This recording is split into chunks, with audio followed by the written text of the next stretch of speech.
बिहार का सबसे बड़ा गांव, करीब 40,000 की आबादी वाला है यह गांव। यहां का अस्पताल खंडहर बन चुका है।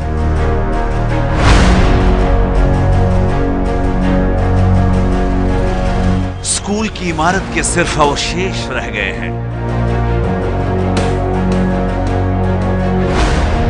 करीब 30 साल से यहां बिजली नहीं आई है। वर्षों से यहां लोगों को सरकारी पंप से पीने का पानी नहीं मिला। एक ही जाति के 80% लोग रहते हैं इस गांव में। उन्हें ब्राह्मण होने की मिल रही है सजा। बिहार के मुजफ्फरपुर जिले के एक गांव का विकास करीब 40 साल से रुका हुआ है। गांव वालों का आरोप है कि गांव की तरक्की इसलिए नहीं हो रही है क्योंकि गांव के ज्यादातर लोग ब्राह्मण जाति से आते हैं और जाति के आधार पर उनके साथ भेदभाव किया जाता है। क्या है बिहार के यजुआर गांव का सच, बता रहे हैं आपके संवाददाता अभिसार शर्मा।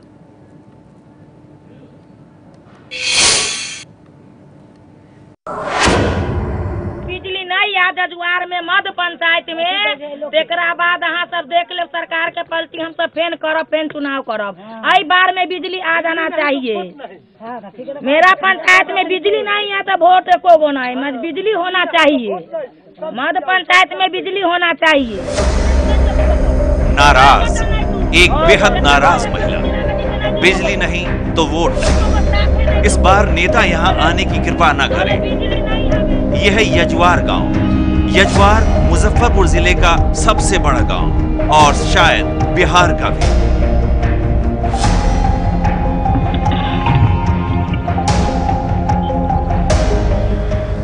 मैं इस वक्त मौजूद हूं गांव यजुआर में। गांव यजुआर बिहार का संभवतः इस वक्त का सबसे बड़ा गांव है। साल 2001 के सेंसस के मुताबिक यहां की आबादी थी 39,816। ऐसे में आपको लगेगा कि सबसे बड़े गांव होने के नाते यहां पर विकास होना चाहिए, तरक्की होनी चाहिए, मगर यहां पर बिजली नहीं है। स्कूल्स लगभग खंडहर में बदल चुके हैं। स्वास्थ्य सेवाएं रसातल में चली गई हैं। बड़ा सवाल ये, आखिर क्यों? क्या है इसके पीछे का सच? हाथ कंगन को आरसी किया। हमने आगाज किया यहां के अस्पताल से। एक इलाका जो होता है वहां का अस्पताल बहुत मायने रखता है क्योंकि यहां पर बीमार लोगों को लाया जाता है, मगर यहां का जो एकमात्र अस्पताल है उसको जाने का आप रास्ता देखिए। थोड़ी सी बारिश होती है तो यहां कीचड़ हो जाता है, तो बीमारों को यहां से लाना ही अपने आप में मुश्किल का विषय हो जाता है। अब चलिए हम अस्पताल का रुख करते हैं। ये तथाकथित 6 बेडेड अस्पताल है बिहार के संभवतः सबसे बड़े या दूसरे सबसे बड़े गांव का, और यहां पर हमारे साथ लोग भी हैं जो यहाँ काम करते हैं। मैं आपसे जानना चाहूंगा ये कितना बड़ा अस्पताल? ये 6 बेड का अस्पताल है सर। क्या सुविधाएं मौजूद है? क्योंकि मुझे तो बिल्कुल ही बहुत ही खंडर जैसा लग रहा है। कोई सुविधा नहीं है, घर का छत गिर रहा है, कोई सुविधा नहीं है सर। नहीं एक टैबलेट है यहाँ, एक वायरस घोल है, उससे तो अस्पताल चलता नहीं है। मेरे डॉक्टर साहब बैठे हुए हैं, 1% नहीं आता है सर। यहाँ पर यूज्ड मेडिसिन यानी कि जो मेडिसिन का जो इस्तेमाल हो गया है वो मेडिसिन यहाँ पड़ी हुई हैं, यानी कि यहीं पर इलाज भी हो रहा है, यहीं पर मेडिसिन भी पड़ी हुई है, तो किसी का ध्यान ही नहीं जा रहा है। यजुआर मानो कहीं दफन हो गया है और लोग इसे पूरी तरह से भूल गए हैं। ये देखिए अस्पताल का ये हालत, दीवारें उखड़ रही हैं बिल्कुल इतनी गंदगी में, तो आप अंदाजा लगा सकते हैं कि यहां पर क्या हालत है। दोपहर का वक्त है, यहां पर बिजली नहीं है। अब हम देखते हैं इस अस्पताल में ऑपरेशन थिएटर का क्या हाल है। ये देखिए इसी अंधेरे से हमें होकर गुजरना पड़ रहा है, और ये जो है ये संभवतः इसका ऑपरेशन थिएटर है, मगर ये देखिए यहाँ पूरी गंदगी है हर जगह पर। इसे ऑपरेशन थिएटर का नाम दिया गया है, और मैं नहीं जानता हूँ यहाँ पर किस तरह का ऑपरेशन होता है। डॉक्टर कादरी, यहाँ क्या होता है? यहाँ ऑपरेशन वगैरह नहीं होता है, कुछ नहीं होता है। ये किसी पहले हुआ करता था कभी, अब मैं जब से आया हूँ तब से कभी कुछ यहाँ उस तरह की कोई चीज़ नहीं ऐसी हुई है, क्योंकि ये जगह सुरक्षित नहीं है। यहाँ पर चाहिए क्या कहते पुलिस स्टेशन या इस तरह की चीज़ चाहिए जो कि यहाँ सुरक्षा हो सके। आसपास पुलिस स्टेशन भी नहीं है, इस पास यहाँ पर नहीं है। अस्पताल के तजुर्बे से किसी तरह बचकर हम पहुंचे यहाँ के एकमात्र स्कूल की ओर। यहाँ भी वही दास्तां गूंज रही थी। बिहार के सबसे बड़े गांव यजुआर के तथाकथित विकास का पहला प्रमाण मेरे पीछे है। मेरे कैमरामैन अजीत चाको के कैमरे के जरिए आप देखने वाले हैं कि अब एकमात्र स्कूल जो है वो खंडहर में तब्दील हो चुका है। आप देख सकते हैं कि बाकायदा यहाँ पौधे उगे हुए हैं, साइकिल्स यहाँ पार्क की जाती हैं और पढ़ाई जो होती है, अगर मैं आपको बाहर ले चलूं तो पढ़ाई होती है इस कम्युनिटी हॉल में, ये जो आप सामने देख रहे हैं। और उस कम्युनिटी के हॉल के जो साथ एक स्ट्रक्चर है, दरअसल ये यहाँ पर +2 यानी कि 11th और 12th 11वीं और 12वीं की पढ़ाई होनी है, मगर चूंकि यहाँ टीचर्स नहीं है लिहाजा यहाँ पढ़ाई नहीं होती। पढ़ाई टीचर नहीं है, बच्चे लोग देख रहे हैं, बच्चे लोग घूम रहे थे, आप लोग आए हैं तो ये खंडहर में तब्दील हो गया है, हम देख रहे हैं यहाँ पर पीछे। तो इसको कोई सुधारने की कभी कोशिश नहीं की गई? अभी तक तो कोई कोशिश नहीं हुई है। 2200 यहाँ पे बच्चे हैं, कोई सुधार नहीं हो रही है। 3 पंचायत है इस गांव में, गांव के में 3 पंचायत बने हुए हैं, फिर भी कोई व्यवस्था नहीं है। निजी है, जिसको वोट देते हैं वो जीतने के बाद कोई काम नहीं करते हैं, बराबर देखते हैं, कहते हैं ये बना देंगे, ये बहाली करवा देंगे, ये कर देंगे। लेकिन औराई विधानसभा क्षेत्र में आता है तो कौन जीत रहा है यहाँ से? यहाँ बीजेपी के रामसूरत जी जीते हैं इस बार। इस वक्त हम उस कम्युनिटी हॉल के अंदर हैं जहां पर जजुआर का स्कूल चलता है, और न सिर्फ जजुआर बल्कि इसके आसपास जो 5 किलोमीटर के दायरे में गांव हैं वो तमाम बच्चे यहां पर आते हैं, इसी कम्युनिटी हॉल में उनकी पढ़ाई होती है। और ये हाल है बिहार के सबसे बड़े गांव का। 12वीं और 11वीं के लिए तो एक भी टीचर हमारे पास है ही नहीं। अच्छा। इसलिए टीचर के अभाव में या इंफ्रास्ट्रक्चर के अभाव में हम 12वीं और 11वीं चलाने में असमर्थ हैं।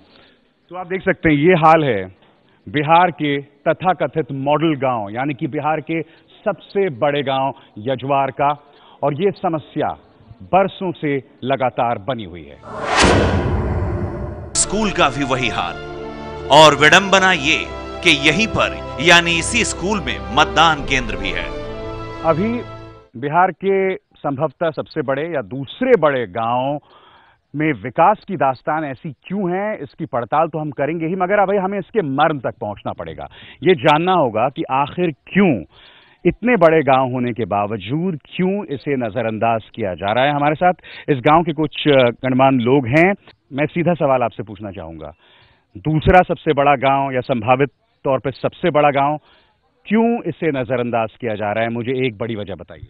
ये जो गांव है उसमें 3 पंचायतें हैं और 4 पंचायत भी हो सकता है आबादी के हिसाब से, लेकिन इसका पॉपुलेशन 80% सिर्फ ब्राह्मण है। और इसीलिए यहाँ के जो भी राजनीतिक लोग हैं जो चेयर पे बैठते हैं, न्याय के साथ विकास कहते हैं, वो सभी लोग यहाँ के साथ वही काम कर रहे हैं जो वो आरोप लगाते हैं कि ब्राह्मणों ने ऐसा किया महादलितों के साथ। इस गांव को इसलिए नजरअंदाज किया गया क्योंकि एक ब्राह्मण बहुल गांव है। हम जानते हैं कि कुछ पॉलिटिकली करेक्ट चीजें आपको कहती रहनी पड़ती हैं, कुछ पॉलिटिकली इनकरेक्ट चीजें आप नहीं कह सकते हैं। हम आपको जानना चाहेंगे, क्या आपके हिसाब से भी यही एक बड़ी वजह है कि ब्राह्मणों को नजरअंदाज, इस गांव को इसलिए नजरअंदाज किया क्योंकि एक ब्राह्मण बहुल गांव है? इसका मुख्य कारण तो यही है। और चाहे वो केंद्र सरकार हो, MP हो, चाहे MLA हो, राज्य सरकार हो, सभी ने इस गांव को फुटबॉल बना के रखा है। पार्टी कोई भी हो, MLA कोई भी हो, विधायक MP कोई भी हो, किसी ने मूलभूत सुविधाओं के, यहाँ के मूलभूत सुविधाओं पर ध्यान नहीं दिया।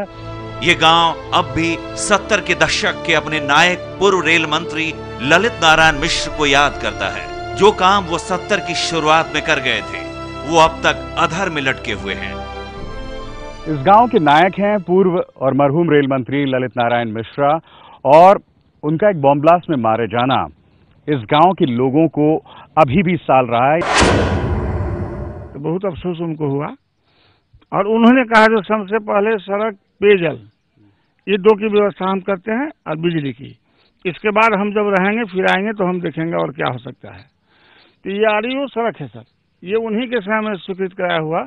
उनके छोटे भाई उस समय मुख्यमंत्री थे डॉक्टर जगन्नाथ मिश्र, उन्हीं के द्वारा ये REO सड़क यहाँ स्वीकृत करा गया, 2 सड़क। और 74 में वाटर टंकी का निर्माण यहाँ हुआ, यहाँ के ग्रामीणों को कम से कम शुद्ध पेयजल मिल सके। और उसी समय में चूंकि वाटर टंकी तो बिजली से चलता, जब बिजली का भी पोलिंग वोलिंग जो है तो उन्हीं के समय में हुआ, जो साहब इससे बिजली मिलेगी, और दुर्भाग्य से वो तो रहे नहीं इस दुनिया में, चले गए। मसलन ये पानी की टंकी 70 की शुरुआत में बनी और उसके बाद इसमें एक बूंद पानी लोगों के काम नहीं आया। फिल्म शोले की पानी की टंकी की तरह इसमें कोई वीरू भी नहीं चढ़ता। साथ में ये 35 लाख का जनरेटर है।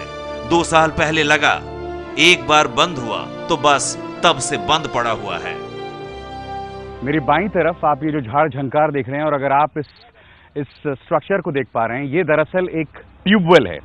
ये स्टेट ट्यूबवेल जो है ये बनाया गया था 1972 में। उस वक्त के रेल मंत्री ललित नारायण मिश्रा जब इस गांव में आए थे और उन्होंने यहाँ की बदहाली देखी थी तो उन्होंने इस ट्यूबवेल को बनवाया था, मगर 1 साल के अंदर उनका देहांत हो गया और वो 1973 का दिन है और आज का दिन है। इस स्टेट ट्यूबवेल का कोई प्रयोग नहीं हुआ है। तो ये तो है साल 2015 में भारत की दास्तान। तो ये आपके सामने हकीकत है, ठीक मेरे पीछे। झाड़ झंकार के बीच मौजूद है यहाँ का ट्यूबवेल। ये भी 70 के दशक में बना था और ये भी बिजली के अभाव में बंद पड़ा है, क्योंकि इस पूरे गांव में बिजली नहीं है। यहाँ घरों में बिजली सौर ऊर्जा से पहुंचाई जाती है। आप जानते हैं इस वक्त मैं कहां खड़ा हूं? मेरे पीछे ये जो चीज है, चीज मैं इसलिए कह रहा हूं क्योंकि किसी जमाने में ट्रांसफार्मर हुआ करता था। इसकी स्थापना 1974 में हुई थी। मकसद ये था कि गांव को बिजली मिले, मगर आप देख सकते हैं बाकायदा बेल पत्तियां उगाई हैं, तो इससे आप अंदाजा लगा सकते हैं कि इसका क्या प्रयोग हो रहा है। वाकई शर्मनाक स्थिति है। ट्रांसफार्मर पर बेल उगाई हैं और ऐसे में लोगों को बिजली क्या मिल रही होगी? बिजली जो आ रही है वो सोलर पावर, सौर ऊर्जा के जरिए आ रही है। ख्याल से आपने पूरी उम्र इस गांव में गुजारी है। क्या किस तरह से महसूस करते हैं आप? गांव की समस्या सबसे पहले तो 12मासी सड़क से हम लोग जुड़े हुए नहीं हैं। प्रखंड मुख्यालय यहाँ से 10 किलोमीटर की दूरी पर है और बीच में कोई रास्ता नहीं है। हम लोग 60 किलोमीटर की दूरी तय करके प्रखंड मुख्यालय जाते हैं और जिला मुख्यालय से तो जुड़ना शायद हमको बुझाता है कि ये असंभव सा लगता है। रह गया इस गाँव का जो इंफ्रास्ट्रक्चर है उसके अंतर्गत न रोड है, न बिजली है, न कहते हैं सड़क है, न पानी है। और हमारे स्टेट ट्यूबवेल आज से 73 ईस्वी में गड़ा, जिससे आज तक पानी नहीं छुआ। और ये ऐलान यजुआर पूरे दम खम के साथ कर रहा है। ऐसे कई ऐलान या पोस्टर्स आपको इलाके में दिख जाएंगे, मगर बड़ा सवाल यही कि क्या जातिगत सोच से हमारे राजनेता ऊपर उठ पाएंगे? यजुआर गांव का विकास सिर्फ इसलिए रुक गया क्योंकि इसका प्रतिनिधित्व करने के लिए 70 के दशक से बाद ब्राह्मण समुदाय का कोई नेता सामने उभर कर नहीं आया। मगर यह अपने आप में कितनी शर्मनाक तस्वीर है। क्या एक इलाके का विकास सिर्फ इसलिए होगा क्योंकि उसी की जाति का कोई व्यक्ति उसकी नुमाइंदगी करे? ये देश के लिए, इस राज्य के लिए एक शर्म की बात है और ये संदेश है उन पार्टियों के लिए जो अपने आप को या जिन्हें मीडिया या राजनीतिक विश्लेषक अगड़ों की पार्टी कहते हैं। क्या उनका ध्यान भी यजुआर की तरफ नहीं आया? कैमरामैन अजीत चाको के साथ अभिसार शर्मा, यजुआर, एबीपी न्यूज।